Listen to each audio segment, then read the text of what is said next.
missiles, shoots down the Viking missiles, the Banshees. I'm not going to cover the whole thing because I'm sure you're perfectly capable of reading that yourself. So I will keep the mouse there for a minute so you can read that.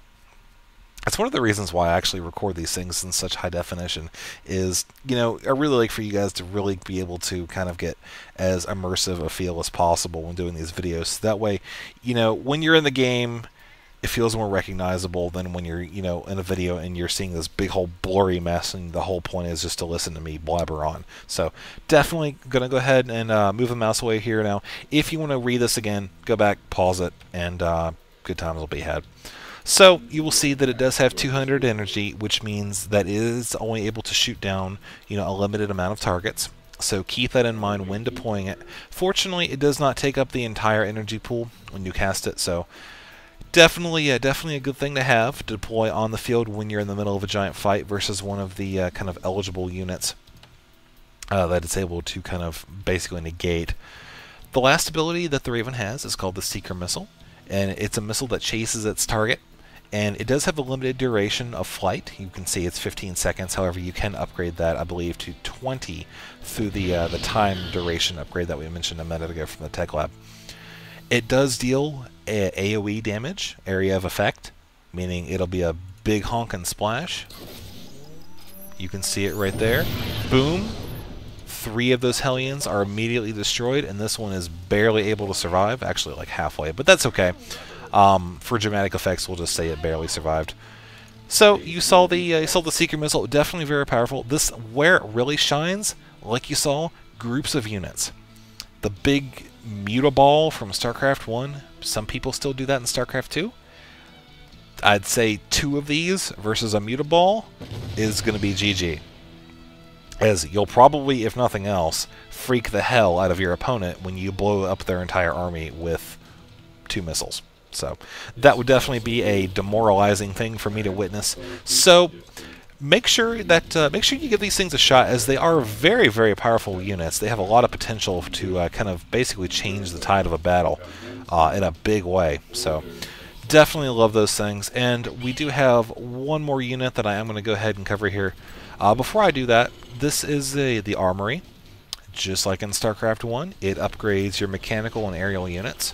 You can see it's got the damage for the ground and the aerial, and there's the armor for the ground and the aerial. So good times are had when you get upgrades. You always want to make sure that you are continuously getting upgrades, because they will push you way over the edge of an opponent who does not have them. So simple mathematics wins the day for that. Going to go ahead and drop down a fusion core. This is what is required to build a battlecruiser. Any Terran player from StarCraft 1 can tell you, even the most pro of pros can tell you, when they first started playing StarCraft and they got the battlecruiser, they just shivered and, get that little tingling feeling in your gut from having a big honking spaceship.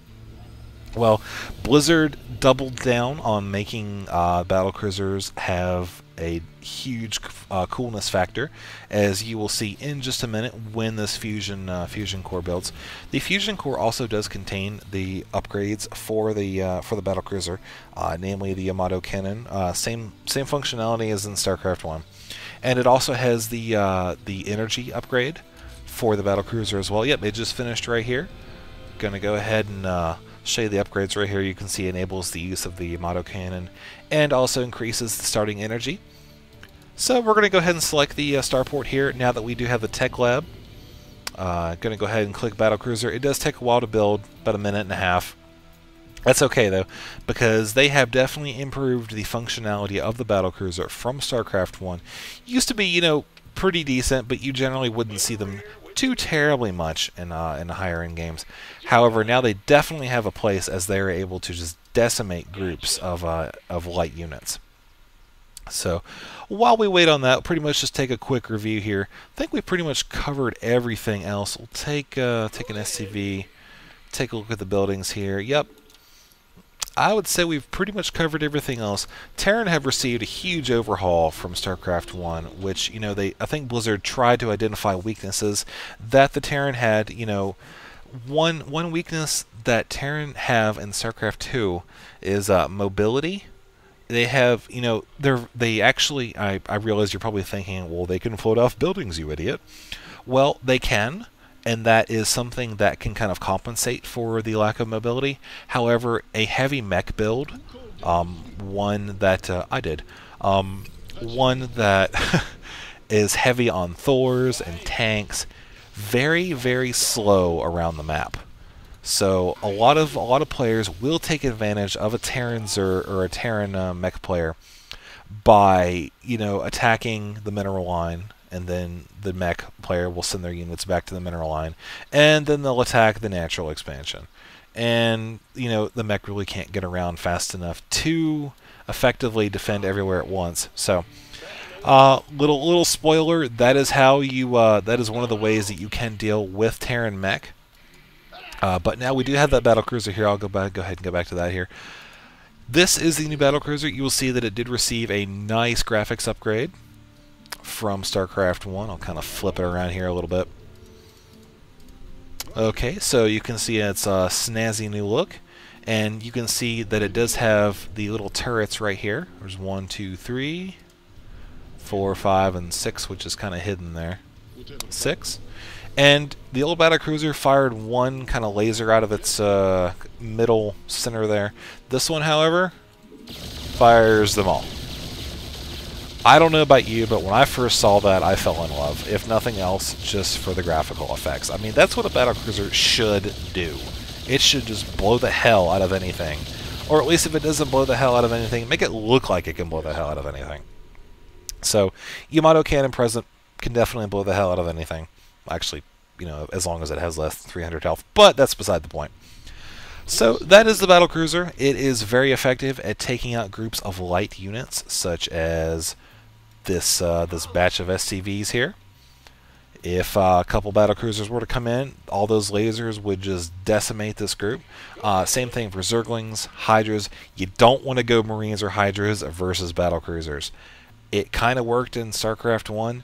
No. Not StarCraft 2. Not a good idea, trust me. Mass battlecruisers versus mass light units, the battlecruisers will just win, as they effectively have an AoE attack that just rips up the light units. So, anyways, that pretty much covers the basics for Terran in StarCraft 2. My upcoming tutorials actually will cover kind of unit management. I think the next one that I'm going to do right after this one is going to be for building placement. It's going to focus more on what you can do with walls. If for whatever reason you need to build a wall around and kind of solidify your command center and your early mineral line, if you can't build at your ramp, it'll cover that. It'll cover proxy positions and whatnot. So it'll kind of get you accustomed to basic strategies that involve building placement in StarCraft 2. For now, I hope you've enjoyed these race tutorials, and I hope you feel a little bit more comfortable with StarCraft 2, as I have tried to cover as much of the bases as possible. Like I said before, this is not an advanced tutorial. This is not something that'll help you win versus top-tier players. These tutorials that I've done in the past couple of days are purely meant for the new players who have no idea what is going on, why they need money, what buildings do what. And as I told somebody earlier, you know, you really need to understand what something is before you understand what it does. So I'm going to go ahead and continue with the tutorials. I'm glad that you guys like them, and if you do watch these tutorials and you do like them, please subscribe to my channel, Anaris Starcraft.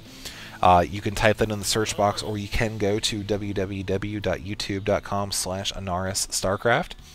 And I hope you guys enjoyed it, and I will see you later.